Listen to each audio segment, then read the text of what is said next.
అక్రమాస్తుల కేసులో అరెస్ట్ అయిన హెచ్ఎండిఏ మాజీ డైరెక్టర్ శివబాలకృష్ణను ఇవాళ ఏసీబీ కస్టడీకి తీసుకోనుంది.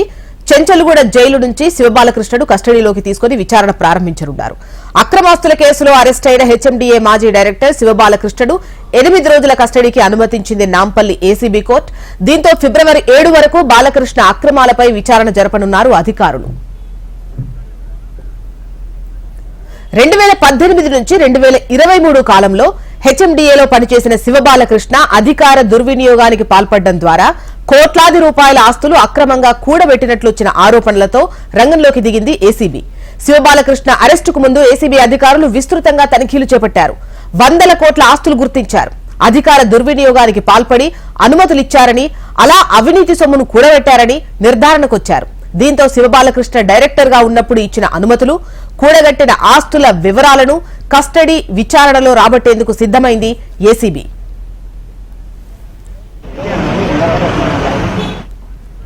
ఇక కన్జర్వేషన్ జోన్లలో ఉన్న భూములను కమర్షియల్, రెసిడెన్షియల్ జోన్లుగా అనుమతించడం వంటి అక్రమాలతో పాటు మార్టుగేజ్ ప్లాట్లను బలవంతంగా స్వాధీనం చేసుకోవడం, ఇండస్ట్రీ ప్రాంతాల్లో నివాస సముదాయాలు, హెరైజ్ భూములకు అనుమతులు లాంటి అన్ని అంశాలపై సుదీర్ఘ విచారణకు సిద్దమైంది ఏసీబీ. శివబాలకృష్ణ పనిచేసిన సమయంలోని ప్రాజెక్టు ఫైల్స్ ని పరిశీలించనున్నారు. ఇప్పటికే హెచ్ఎండిఏ నుంచి ఫైల్స్ ఇవ్వాలని లేఖ కూడా రాశారు.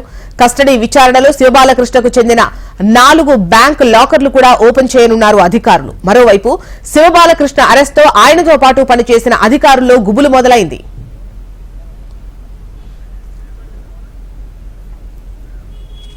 మొత్తానికి 8 రోజుల పాటు కస్టడీకి తీసుకోనున్నటువంటి ఏసీబీ అధికారులు విచారణ చేయనున్నట్టుగా తెలుస్తోంది. వివరాలు మనకు అమరేందర్ అందిస్తారు. అమరేందర్,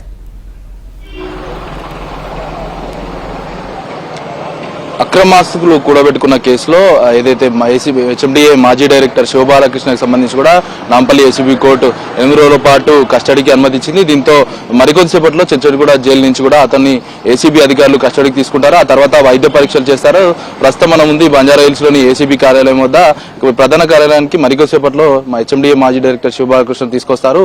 అతనికి సంబంధించిన ఏదైతే 2018 నుంచి 2023 దాకా అధికారంలో ఉన్నారు కాబట్టి హెచ్ఎండిఏతో పాటు ఎంయూడీఏ, మరోవైపు రేరాకు సంబంధించి పలు అఫీషియల్ పోస్ట్ లో ఉన్నారు కాబట్టి ఆ పోస్ట్ లో ఉన్న క్రమంలో అప్పుడు జరిగిన లావాదేవీలతో పాటు భూముల రిజిస్ట్రేషన్లు, ఏదైతే ల్యాండ్ కన్వర్షన్స్, మరోవైపు ఇండస్ట్రియల్ జోన్ లో నివాస యోగ్యంగా పర్మిషన్స్ ఇచ్చారో వాటన్నిటిపై కూడా ఆరా తీసే అవకాశాలు కనబడుతున్నాయి. 8 రోజుల పాటు జరిగిన విచారణలో ఇప్పటికే అతనికి సంబంధించిన ఆస్తులను గుర్తించారు. 9 కోట్ల పైగా ఆస్తులను గుర్తించగా అది దాదాపు బహిరంగ మార్కెట్లో దాదాపు 10 రెట్ల పైగా ఆస్తుల విలువ ఉంటుందని కూడా గుర్తించారు. మొత్తంగా 100 కోట్ల ఆస్తులను గుర్తించిన ఏసీబీ మరికొద్ది సేపట్లో ఇక్కడికి అతన్ని కస్టడీకి తీసుకొని ఇక్కడ విచారించే అవకాశాలు అయితే కనబడుతున్నాయి. ముఖ్యంగా శివబాలకృష్ణకు సంబంధించి కూడా అతనికి సంబంధించిన అతని హయాంలో పనిచేసిన అధికారులు ఎవరైతే ఉంటారో వారందరికీ కూడా గతంలోనే ఏసీబీ నోటీసులు ఇచ్చింది.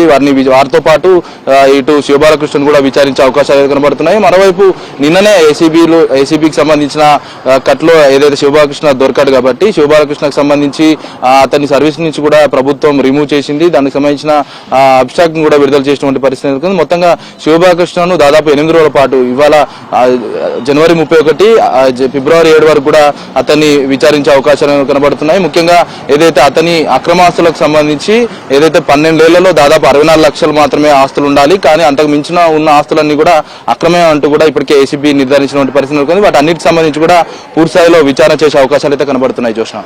రైట్ అమరేందర్.